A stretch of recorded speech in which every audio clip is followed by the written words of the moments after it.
my friend. It has been quite some time since you've been in the tavern. Do I have any new stories for you? Oh, hi, my friend. I do. Sit on down. I shall tell it to you. It was on a night quite like this, cold chill outside, but the tavern was warm as it always is.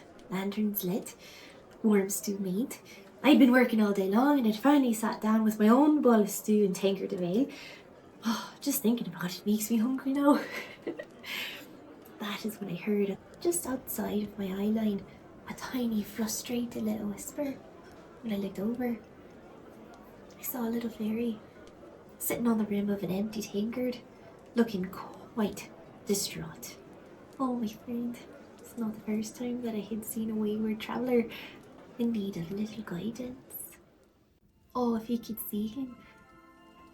His shimmering wings drooped from weary exhaustion, his silver-stranded hair quite a messy mop on top of his head, and his clothes, though once regal, were covered in a lot of dust. He looked quite lost and frustrated, so I went over and introduced myself. He did puff out his chest, even though he was exhausted, and announced himself as being Prince Ariel of the Moonshade Glen, and he was quite lost. You see, he had travelled between realms, and it had flickered, and he had not been able to find his way back from this mortal plane. Now, travelling between realms can be quite unpredictable. Like the fire flickers, sometimes the veil can flicker as well. Poor little thing had walked through a door and not been able to go back again. So I led him over to the fireplace. I told him the fire can hold many secrets. Perhaps it will tell us exactly where we should be going and where we should be looking. So I closed my eyes. I thought about my little friend and the Fae Wilds where he was from. Slowly, the flames began to change, shift, and in them he could see something. And in that moment, the flames began to turn and twist, and both him and I, we could see the most beautiful darkened forest, mist laid across the ground, a beautiful moonlit river that flowed right to a ginormous silver tree. My little friend recognised it immediately. He said, "That's the Moonveil tree. That's home. That's where I need to go."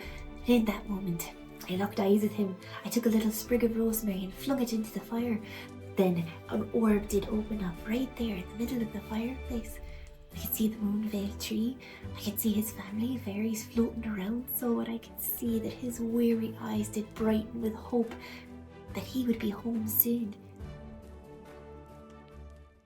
Prince Ariel, filled with renewed strength, did hover in front of me, take a regal bow, and he did tell me, should ever I wish to visit the Fae Wilds and the Moonshade Vale, I would be welcomed by the royal family. I think I shall visit at some point. And in that moment, as quick as can be, like a silver light, he did fly into the orb and it was gone. Back home, safe and sound. So I went back to my day, marvelling at the little miracles that happen. I should like to think that travellers make it home eventually, even if they have a little detour in the middle. Well, my friend, I must go back to making bread. And I wonder, what magic do you think tomorrow would bring?